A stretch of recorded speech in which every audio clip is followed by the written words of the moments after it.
Selamat pagi Indonesia dan damai sejahtera menyertai kita semua sahabat DMP. Ini adalah DMP in the Morning edisi Senin 14 Juli 2025. Anda bersama saya Jordan Gozali, berikut informasi selengkapnya untuk Anda.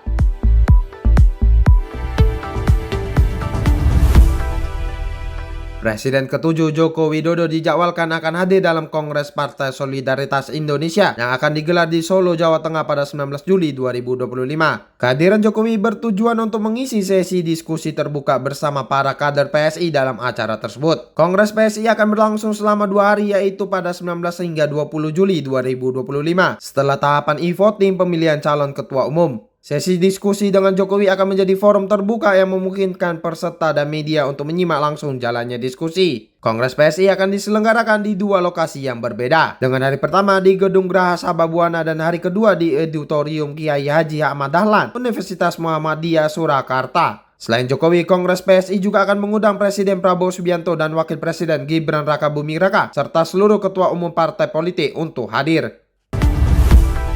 Sebuah video yang menunjukkan suara desaan wanita dari speaker di kawasan Gelora Bung Karno menjadi viral di media sosial, mengundang perhatian publik. Manajemen Pusat Pengelolaan Kompleks Gelora Bung Karno telah menyampaikan permohonan maaf atas insiden suara yang tidak pantas yang terdengar melalui pengeras suara di area publik. PPK GBK mengakui adanya kelalaian petugas dalam memutar audio di pengeras suara area GBK. Hasil evaluasi internal menyimpulkan bahwa kejadian ini berasal dari kelalaian petugas yang memutar playlist bebas cipta tanpa pengecekan menyeluruh. Menanggapi kelalaian tersebut, manajemen PPK GBK telah memberikan teguran keras dan evaluasi terhadap petugas terkait, serta seluruh playlist audio telah diulas ulang. Kedepannya hanya playlist kurasi resmi yang diperbolehkan digunakan, dan sistem pemutaran audio akan diperketat dengan akses hanya untuk personel terverifikasi. Pihak manajemen berjanji untuk mengawasi konten dan memberikan pelatihan kedisiplinan teknis yang diperbarui untuk mencegah kejadian serupa, serta berkomitmen untuk meningkatkan kualitas pengawasan dan pelayanan secara menyeluruh. Tim SAR gabungan sedang mempersiapkan tim teknis untuk mengangkat bangkai KMP Tunu Pratama Jaya yang tenggelam di Selat Bali. Bangkai kapal telah berhasil divisualisasi dalam posisi terbalik dalam kedalaman sekitar 49 meter dari permukaan laut. Tim SAR telah berkoordinasi dengan berbagai pihak terkait termasuk Ditjen dan KPLP untuk merencanakan pengangkatan bangkai kapal. Hingga saat ini jumlah korban selamat tercatat 30 orang, 18 orang meninggal dunia dan 17 lainnya masih dalam pencarian. KMP Tunu Pratama Jaya mengangkut 53 penumpang, 12 ABK atau kru dan 22 unit kendaraan tenggelam pada 2 Juli 2025. Sebuah rumah semi permanen berlantai 2 di Sukapura, Cilincing, Jakarta Utara mengalami kebakaran pada Sabtu malam 12 Juli 2025 yang mengakibatkan 4 orang terluka. Korban luka-luka termasuk seorang pria berusia 58 tahun berinisial M dan bayinya yang berusia 16 bulan mengalami sesak nafas, serta SA berusia 28 tahun dengan luka bakar di kaki dan balita Ki berusia 4 bulan dengan luka bakar ringan. Para korban segera dilarikan ke Rumah Sakit Umum Pekerja di Sukapura untuk mendapatkan perawatan medis yang lebih lanjut. Kebakaran diduga terjadi akibat korsleting listrik yang berawal dari lantai 2 rumah saat penghuni sedang beristirahat di lantai bawah. Sebanyak 12 unit mobil pemadam kebakaran dan 60 personel dikerahkan ke lokasi dan api berhasil dikendalikan pada pukul 23.36 waktu Indonesia bagian Barat dengan kerugian materi mencapai ratusan juta rupiah.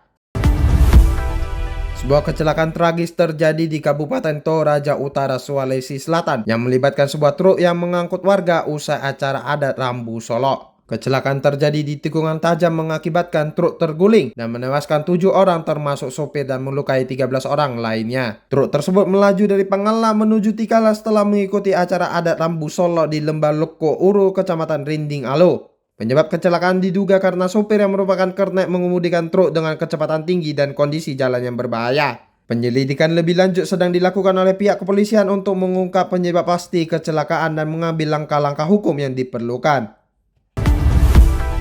Menteri Koordinator Bidang Perekonomian Airlangga Hartarto mengumumkan penundaan kebijakan tarif impor sebesar 32% yang sebelumnya direncanakan oleh Presiden Amerika Serikat Donald Trump untuk produk-produk Indonesia. Penundaan ini merupakan hasil dari pertemuan Erlangga dengan Menteri Perdagangan Amerika Serikat Howard Lutnick dan perwakilan perdagangan Amerika Serikat Jamieson Greer yang bertujuan untuk menyelesaikan perundingan yang sedang berlangsung. Erlangga menjelaskan bahwa dalam 3 minggu ke depan akan dilakukan finalisasi terhadap kesepakatan yang telah diusulkan, termasuk penyesuaian terhadap proposal dan pertukaran informasi. Sebelumnya, Erlangga melakukan kunjungan ke Washington DC, Amerika Serikat setelah mendampingi Presiden Prabowo Subianto dalam KTT BRICS di Brasil untuk membuka ruang diplomasi terkait tarif impor Trump. Keputusan penundaan ini merupakan respon terhadap penetapan tarif impor 32% oleh Trump yang sebelumnya telah menimbulkan kekhawatiran di kalangan pelaku industri dan pemerintah Indonesia.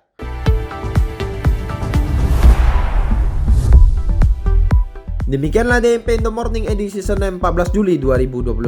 Terima kasih sahabat DMP, Anda telah mendengarkan podcast DMP Integrated News dimanapun Anda mendengarkan podcast ini, serta kanal YouTube kami DMP Media Network. Mewakili kerabat kerja yang bertugas, saya Jordan Gozali pamit undur diri. Jubileum 2025 Penziarah Pengharapan. DMP Integrated News, lebih informatif, lebih terinformasi. Selamat pagi Indonesia dan selamat beraktivitas sahabat DMP.